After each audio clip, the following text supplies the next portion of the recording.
ગ્રીષ્મકાળના બીજા મહિનાની સુદ તેરસે અર્થાત ચૈત્ર મહિનાનો શુક્લ પક્ષ ચાલતો હતો તેની તેરસની તિથિ હતી। શ્રવણ ભગવાન મહાવીરને 9 મહિના બરાબર 7.5 દિવસમાં માતાની કુક્ષે પસાર થયા હતા।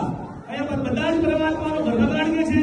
ઋષભદેવ ભગવાન 9 માસ 4 દિવસ, હિતાત્મ ભગવાન 8 મહિના 25 દિવસ, શંભુનાથ ભગવાન 9 મહિના 6 દિવસ, અભિનંદન સ્વામી 8 મહિના 28 દિવસ, સુંદીનાથ સ્વામી 9 મહિના 6 દિવસ, પદ્મપુર સ્વામી 9 મહિના 6 દિવસ, સુભાષુનાથ સ્વામી 9 મહિના 19 દિવસ, ચંદ્રપુર સ્વામી 9 મહિના 7 દિવસ, સુવિધનાથ ભગવાન 9 મહિના 26 દિવસ, શીતલનાથ પ્રભુ 9 મહિના 6 દિવસ, શ્રેયાસનાથ પ્રભુ 9 મહિના 6 દિવસ, વાસુદેવ સ્વામી 8 મહિના 20 દિવસ, વિમલનાથ પ્રભુ 8 મહિના 21 દિવસ, અનંતનાથ પ્રભુ 9 મહિના 6 દિવસ, ધર્મનાથ પ્રભુ 8 મહિના 26 દિવસ, શાંતિનાથ પ્રભુ 9 મહિના 6 દિવસ, કુંદનાથ સ્વામી 9 મહિના 5 દિવસ, અરનાથ પ્રભુ 9 મહિના 8 દિવસ, મલ્લીનાથ પ્રભુ 9 મહિના 7 દિવસ, મુનિ સુવર્ણ સ્વામી 9 મહિના 8 દિવસ, નવીનાથ ભગવાન 9 મહિના 8 દિવસ, નિમિનાથ ભગવાન 9 મહિના 8 દિવસ, પાર્શ્વનાથ પ્રભુ 9 મહિના 6 દિવસ, મહાવીર સ્વામી ભગવાન 9 મહિના 7.5 દિવસ ગર્ભ અવસ્થામાં રહ્યા હતા।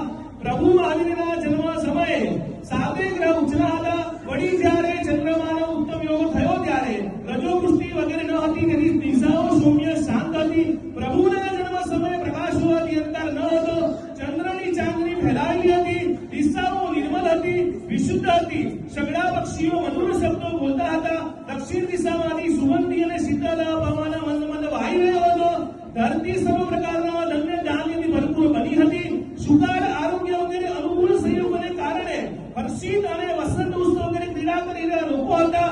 ત્યારે મધ્યરાત્રિના સમયે ઉત્તરા ફાલ્ગુની નક્ષત્રમાં ચંદ્રનો યોગ પ્રાપ્ત થયો ત્યારે આરોગ્ય